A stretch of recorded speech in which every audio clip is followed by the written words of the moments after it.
What's going on, everybody? What's up? What's up? What's good? Happy Wednesday. Happy Hump Day. It's that boy C, man. Welcome to my channel. If you're new, subscribe. Hit the like button. I talk finance, politics, real estate, dating, business, all that good stuff. So let's get into it, man. Let's get into it. I thought about this the other night, and I'm like, I need to make a video about it. Um, I've been in real estate about 5 years, and I've accomplished a lot. And I just want to discuss what it's like being a black millionaire in America. I want to talk about the pros and the cons because everyone thinks achieving wealth, achieving a 7-figure net worth is all peachy, but hold the phone. So we're going to talk about the good side and the bad side. So I got my list here on my iPhone. Without further ado, let's get into it. So I wrote down 5 pros and I wrote down 5 cons of what it's like being a black millionaire, especially a young one. I'm 40 years old, just turned 40 this year, and I feel like I'm still young. You know what I mean? Shout out to God for letting me see 40 years, and it's a blessing. And every year I'm growing spiritually, financially, mentally, and I'm just trying to lock in for 2025 because it's right around the corner. So check it. Let's start with the cons. We'll start with the cons first. And here's one con of being a black millionaire. Now, I don't know about other cultures and other races. I'm strictly talking about black culture. You could call it ADOS, FBA, African American. I'm not talking about the Caribbean experience. Shout out to all my Caribbeans. I'm talking about black Americans, okay? Con number 1 of being a black millionaire is people gonna beg you for money. Oh yeah.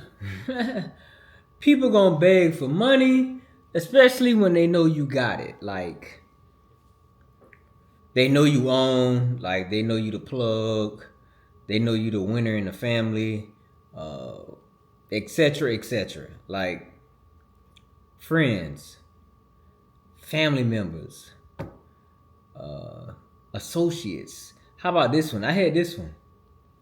People that you just deal with, like it might have been like an old classmate, someone that's like in your same industry, you know, an associate. Like that's the one that get me. Like, bro, I really don't know you, bro. Like, I've been knowing you for like a year or two, and you asked me for what? So that's one con. People gonna beg you for money. All right. Con number 2, people gonna judge you. Now, what do I mean by that? When I say people gonna judge you, you know how we do in the black community, black folks. Y'all know how y'all do. You gonna be the topic of a lot of conversations. Your name gonna get brought up in a lot of spaces, in a lot of rooms, and with you there or not, whether it's positive or negative. So people who don't know you, they're gonna have assumptions and judgments about you. Comes with the territory, okay? There's nothing you can do about that. So if you thin-skinned, get ready to be offended because someone might spark a rumor. Someone might run back and tell you some gossip, tea. Oh, someone might spill the tea on you. So that's just what it's gonna be, man. In the black community, especially, you know, in the urban areas. In the urban areas, man, our people gonna gossip. So people gonna judge you. Comes with the territory. Con number 3. I think this is a big one. You're gonna have a lot of haters, which is a good thing in my eyes. You're gonna have a lot of haters, bro. You're gonna have haters and you ain't even gonna know they hating on you. They might be hating on you on the low. They might be your sister, your uncle, your dad, your brother, your pastor, your co-worker, your business partner. You don't, bruh. People gonna hate on you. People gonna be envious and jealous. So that's a big one. And this kind of correlates with people judging you, but more with the haters. People gonna have opinions and assumptions about you, man. And haters are haters. So people gonna be jealous. How to deal with it? You don't care about no one's opinion. You got to build up that tolerance of not giving an F. Yo, not giving the F level got to be on 20, because for me personally, I can say this. I wouldn't say I have a lot of haters that I know of. Men, especially in the black community, we kind of like try to downplay each other's success. That's that whole crab in the bucket thing. William Lynch is deeper than rap. If you get my drift, we might see somebody out in public that we know is highly successful and be like, oh, we might chop it up with them, run into them, and like, oh, I see you got your little, you got. Why black people love to say, I see you got your little business going, or I seen your little post on Facebook. Like, we like to minimize each other, and all it is tearing each other down. And we need to stop it. Black folks, if you see other communities, other races, other cultures, for instance, the Jews, the Hispanics, the Caribbean blacks, they're more unified than us. Actual Africans, we have no unity amongst ourselves, so there's always going to be this crab in the bucket mentality. Not all the time, you know what I'm saying? Not all the time. There are a lot of positive brothers and sisters that I run into every day, that I deal with every day. So shout out to y'all, salute to y'all, but the ones that you don't know about, those are haters, okay? I think Birdman was on the podcast, Baby, CEO of Cash Money. He said a hater is somebody from a distance. Someone that's jealous and envious of you is right up under you. So that was a bar from him. Salute the Baby for that wisdom right there, and it's nothing but factual. So just keep your eyes peeled. But my mom used to say, you need to listen with your ears and not your eyes. All right. So a lot of haters. Now, number 4, I think this is a lot of pressure for us blacks, maintaining it, because maintaining that status and that wealth and that money, it's tough because the majority of us come from nothing. So there's pressure. I ain't gonna lie. Like, I consider myself successful. I'm a 7-figure business owner. Whatever, checkbox. But guess what? Me having that fear of losing it all, because my family was middle class, y'all. I grew up middle class. Wasn't rich. I wasn't poor. But I had blue collar parents. Shout out to them. I watched them work hard, and hard work does pay. But maintaining that wealth, I think, is a con, because we have this fear that, we just here in America. No, this is our country too. Little fun fact. Yeah. This is our country too, black people. So we built it. So says Donald Trump.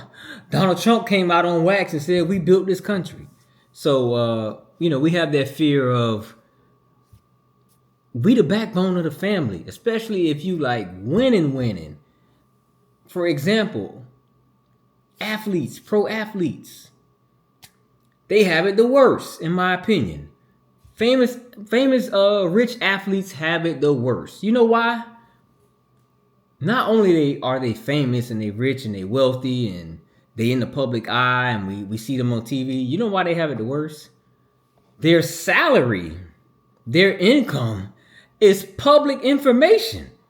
I can go to any sport, Major League Baseball, NBA, NFL, tennis, and I can see anyone's salary. So maintaining it is a part of people taking from you, people trying to scam you, people trying to finesse. So shout out to all the NFL players and NBA players, Major League players, man. Y'all got it the worst.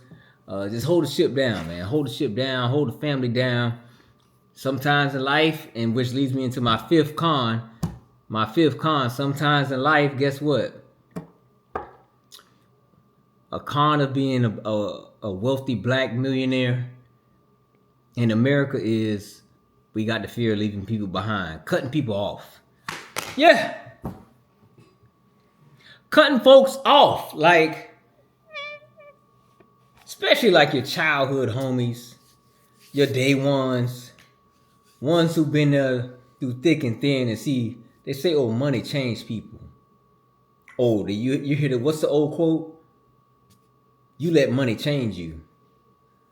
That might be true in some instances, but a lot of times, especially for, again, pro athletes or rappers or rich, successful black entrepreneurs and business owners, a lot of times it's not the money changing them. You got to understand something. They have achieved being a black millionaire in America. We have achieved something that a very small percentage of our people can do. So we're in like an elite class. That's the mindset. It's not being arrogant or nothing. That's just the mindset we have. So, we gotta move a certain way. Like that relationship I had with little Timmy or Junebug from the block. I can love you from a distance. You know what I'm saying? So it's just tough, knowing that that's what it is in our community. Hold on, y'all. Let me reset my camera. That's just what it is in our community. You know what I'm saying? So leaving people behind, cutting people off. I think the money changes the people around you. Because now, guess what? They put their expectations onto you. Their expectations. They don't care about your feelings or your thoughts or your pockets or your bank account or your finances or your budget. All they care about is, let me get 10 racks. Let me start a business. Let me do this. Let me hold that.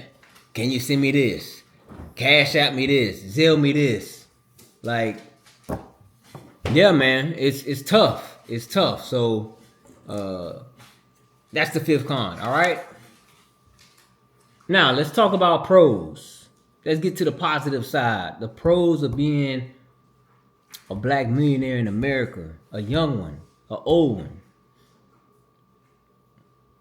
a middle-aged one. The first pro is you break generational curses. That's bigger than life. Like, you break generational curses. Most black millionaires, I'll probably go out on a limb and say maybe 97% of black people in America who become seven-figure net worth or have $1 million in the bank, they are the first millionaire of their family. I'll go out on a limb and say that. I think that's the case across the board, because we gotta understand something, man. We behind. We behind as a people. We're last in every economic stat in America as far as home ownership, income, wealth for the family, education, etc., etc. So breaking that curse is amazing for the family. You know what I'm saying? Because you are that example now. You that shining light. And it's not to be like, I'm a big shot, but it's to show what's possible. So that's pro number one. Pro number two kind of piggybacks off pro number one. You have a status symbol. It's a big accomplishment. That's a pro. You're going to be recognized, especially if you are active in the local political scene, or like you network. Like, shout out to Atlanta, the black hub, the black mecca. If you've known, like you've known, you got that clout, so to say. We in the clout era. So I would say pro number two is your name rings out, which brings you business, and especially on social media. So if you know how to leverage your brand and your following, if you know how to leverage your success the right way, it will bring in more money. So that's the pro number two. Number three, as far as pros, I think this is probably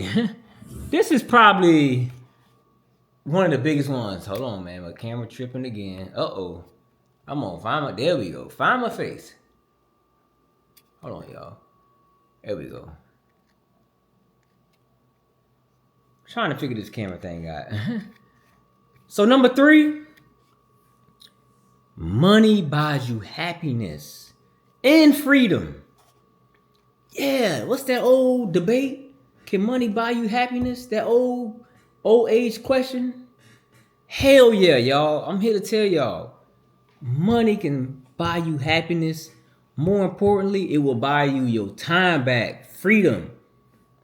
I'm an entrepreneur. I'm a business owner. So I work for myself, okay?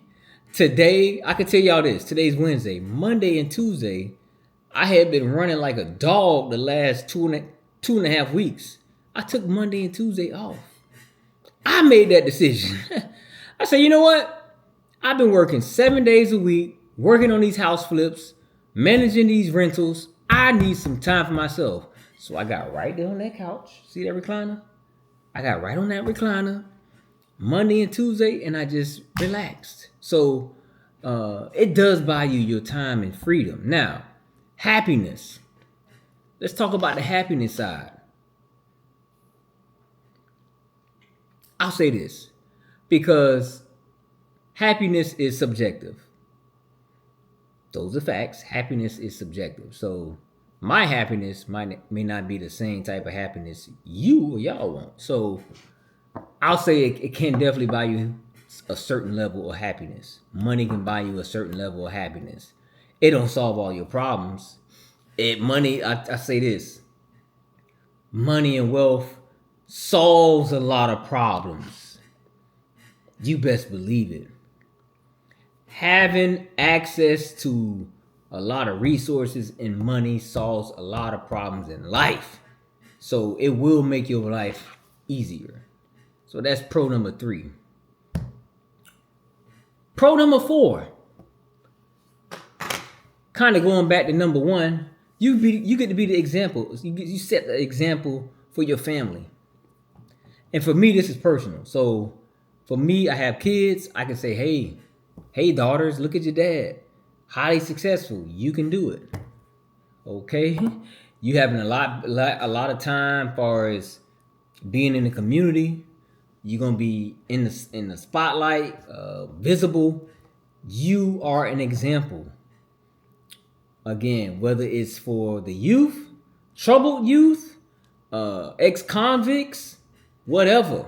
Inspiring youngsters. I love inspiring the youngsters. Like that's one of my things right there. Seeing young brothers with their stuff together. They got their head screwed on right. That ain't all about rap music and bang bang and on the set and on the game. I love seeing young brothers and sisters who got their stuff together. So when I come along and I network and rub elbows with these youngsters, I'm giving them nothing but inspiration. I'm feeding their spirit. They spirit, whether they know it or not, I'm giving them affirmations like, you can do this. What you want to do? You want to be an architect? You can do that, brother. Your family poor? That's fine.